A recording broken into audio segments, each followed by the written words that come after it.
So first of all, right off the bat, I'm going to tell you right now there's going to be a lot of jump cuts in this video because in stressful situations I don't really have a clear head.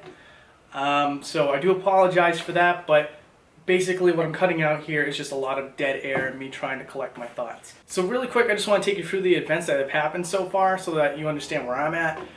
Back in October, my parents retired to Florida, and neither one of them were really that great in health, but they were both fine by the time that they left for Florida.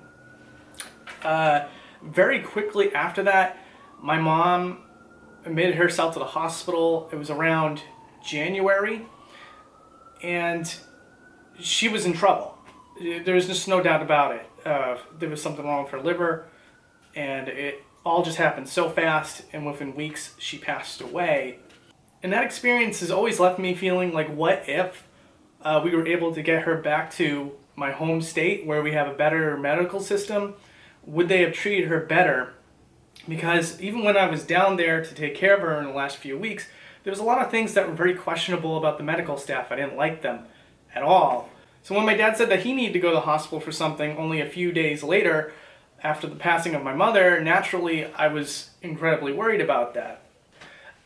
My dad has diabetes, so what he's been dealing with, even as far back as when I went to visit them for Christmas, was an infection on his leg.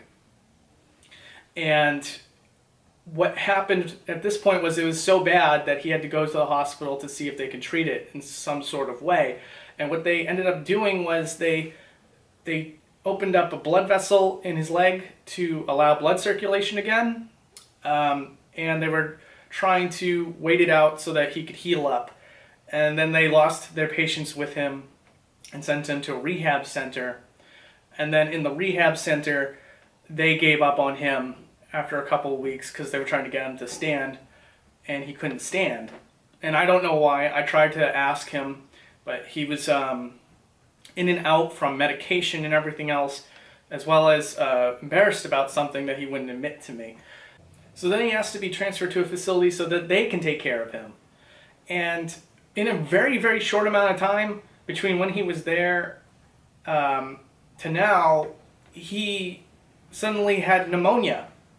Just pneumonia out of nowhere. So now he has pneumonia.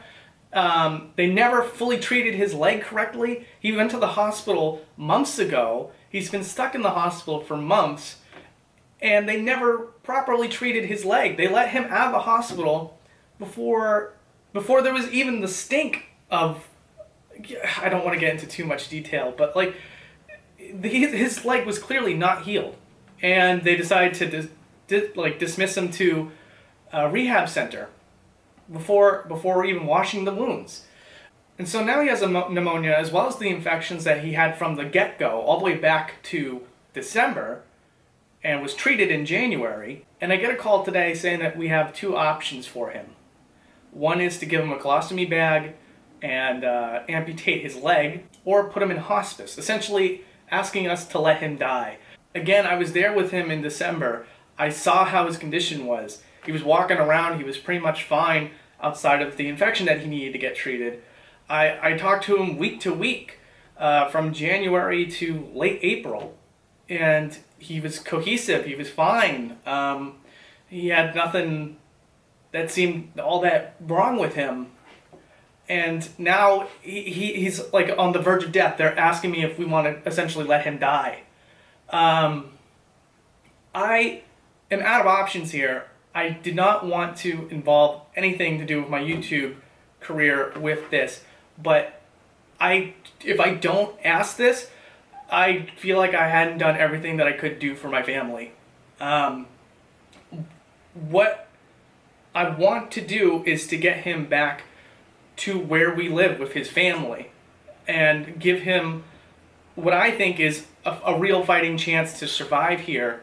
And the only way that they can bring him back here is by airlift.